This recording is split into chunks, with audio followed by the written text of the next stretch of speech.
السلام علیکم کلاس 4۔ آج ہم اپنا نیا سبق پڑھیں گے، ہاتھی کیسا ہے، صفحہ نمبر 60 سے۔ کسی ملک میں بہت سال پہلے ایک گھر میں 6 نابینا دوست رہتے تھے۔ یہ تو سچ ہے کہ انہیں نظر نہیں آتا تھا، مگر دنیا کی سوجھ بوجھ انہیں خوب تھی۔ انہیں دنیا کو سمجھنے کے اور بہت سے طریقے آتے تھے۔ وہ لوگوں سے ملک کی خبریں سنتے، ان سے گفتگو کرتے، کپڑوں کو چھو کر ان کی قسم بتلاتے، کھانوں کی خوشبو سونگھ کر ان کے نام بتلاتے، چٹپٹے کھانے مزے سے کھاتے تھے۔ وہ ایک ساتھ اپنے گھر کی دیکھ بھال کرتے خوب خوش رہتے تھے۔ انہیں کھانے پینے کی کوئی فکر نہ تھی، کھانا اور دوسرا خرچہ بادشاہ کی طرف سے ملتا تھا۔ ایک دن انہوں نے سنا کہ ملک کے شہزادے نے ایک ہاتھی خریدا ہے۔ ان دوستوں نے ہاتھی کا نام تو سنا تھا، مگر کبھی اسے چھوا نہیں تھا۔ انہیں کچھ خبر نہیں تھی کہ ہاتھی کیسا ہوتا ہے۔ صفحہ نمبر 61 پہ 6 دوستوں میں سے ایک نے کہا، چلو شہزادے کے محل چلتے ہیں اور ہاتھی کے بارے میں پتہ کرتے ہیں کہ وہ کیسا ہوتا ہے۔ محل دور تھا، مگر 6 کے 6 دوستوں نے جانے کی تیاری شروع کر دی۔ ان کا بس نہیں چل رہا تھا کہ اڑ کر محل پہنچ جائیں اور ہاتھی کو چھو کر محسوس کریں۔ آخرکار وہ پوچھتے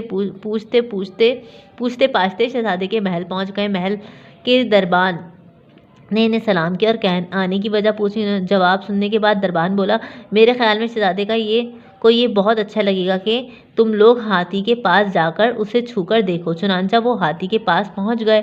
وہاں پہنچ کر پہلے نابینا دوست نے ہاتھی کی پیٹھ کو چھو کر کہا، میرے خیال میں ہاتھی دیوار کی طرح مضبوط اور بڑا ہے۔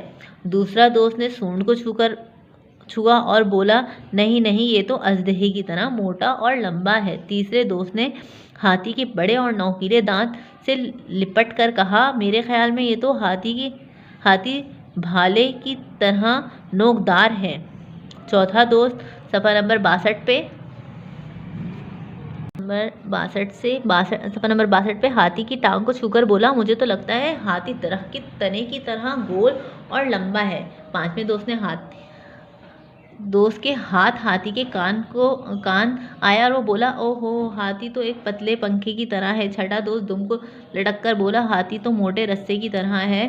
اسی بحث میں دوپہر ہو گئی۔ شہزادے نے سپاہی کے ان 6 دوستوں کو محل کے احاطے میں ایک گھنے درخت کے نیچے بٹھا دیا اور کہنے لگا، اب تم لوگ ذرا سائے میں بیٹھ کر آرام کرو، میں تمہیں ٹھنڈا پانی لا کر پلاتا ہوں۔ وہ لوگ آرام سے بیٹھ گئے، مگر آپس میں بحث زور و شور سے جاری تھی۔ ہر ایک نے جیسا محسوس کیا ہاتھی کو ویسا ہی ہونے پر اصرار کرتا رہا۔ ان کی آواز شہزادے تک جا پہنچی تو وہ ناراض ہو کر باہر نکل آیا اور غصے میں اپنے سپاہی کو ڈانٹنے لگا کہ وہ کن بدتمیزوں کو محل میں لے آیا۔